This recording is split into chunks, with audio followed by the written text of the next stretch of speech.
Ja, hi Leute! Wir haben heute die nächste Präparation vor uns. Und zwar werden das diese beiden hier sein.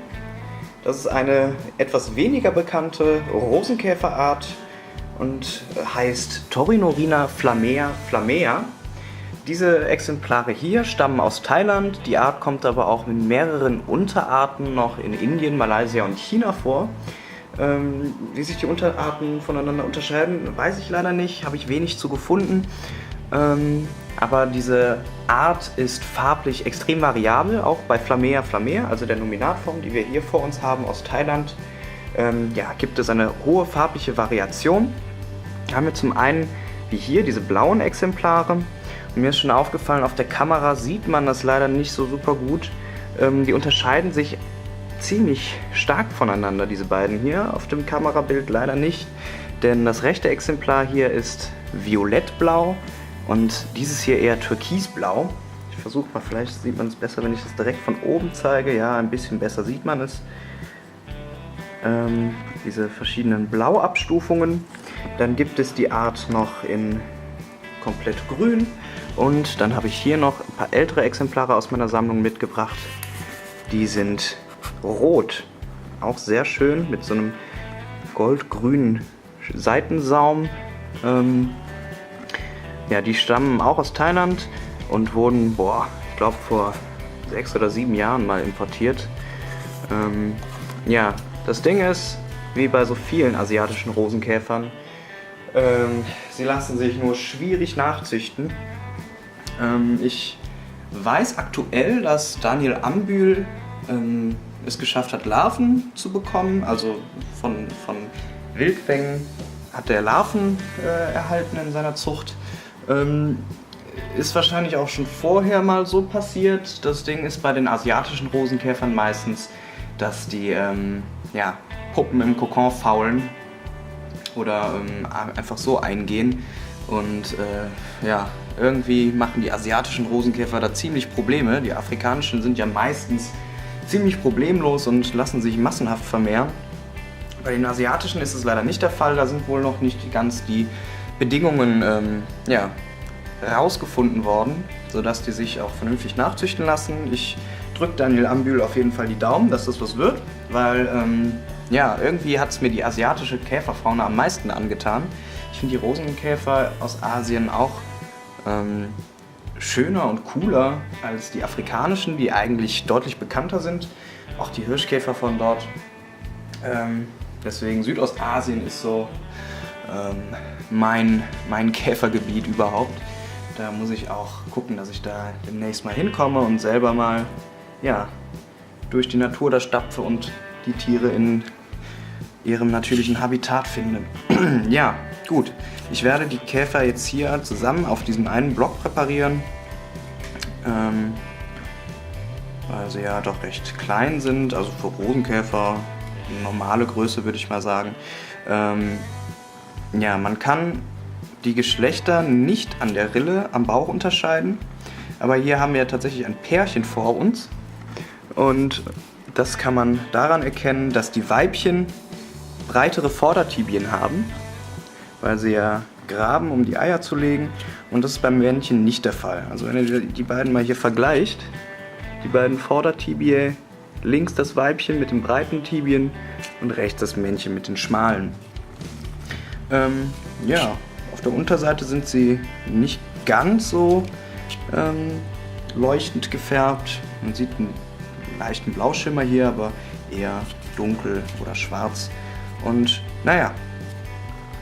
ich würde sagen, ich fange einfach mal an.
Ja, das wär's dann jetzt.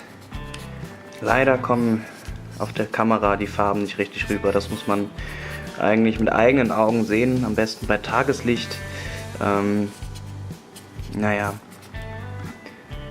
Aber leider ja, habe ich die Möglichkeit nicht, das so richtig zu beleuchten. Das geht mit künstlichem Licht so gut wie gar nicht.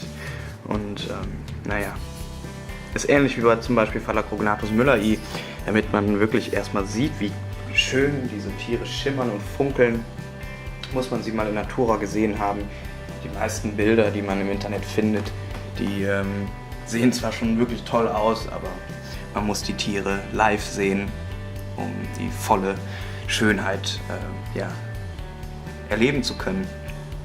Gut, ich lasse die Käfer jetzt ein paar Tage trocknen und dann sehen wir uns beim Abnadeln wieder.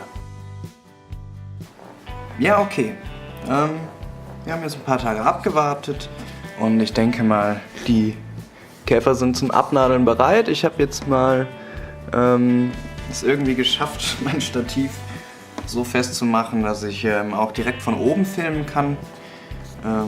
Ich versuche das jetzt demnächst auch weiterhin so zu machen, weil von der Seite war es oft recht super optimal. Und ja, schauen wir mal, wie das dann so wird. Und ich denke, jetzt direkt von oben könnt ihr auch den Farbunterschied dieser beiden Torreynorina flammea besser sehen. Und ja, also wie gesagt, eine sehr, sehr variable Art. Leider schwierig zu züchten. In der Schweiz wird es momentan noch mal versucht. Hier in Deutschland hat es bisher nicht geklappt. Aber das ist ja bei den asiatischen Cetoniden leider häufig der Fall, dass sie in der Kokonphase ziemliche Probleme machen. Genau, das wären dann jetzt die beiden blauen Exemplare. Ja, trotzdem sieht man bei diesem Licht leider trotzdem nicht die volle Farbenpracht. Aber da kann ich leider nichts dran ändern. Ja, gut, dann kommen sie jetzt zu den roten Exemplaren. Das sind beides Weibchen, die roten. Die roten sind auch kleiner. Vom Körperbau sehen sie ein bisschen anders aus, aber müsste aber eigentlich die gleiche Art sein. Unterart kann ich jetzt nicht unterscheiden. Aber vielleicht haben die einfach nur zu wenig zu futtern gehabt. Das sind dann meine Torreynorina flammea aus Thailand. Richtig tolle, funkelnde Edelsteine. Okay, ja, dann bedanke ich mich fürs Zusehen. Wenn es euch gefallen hat, lasst einen Daumen nach oben da, abonniert, schreibt in die Kommentare und bis bald.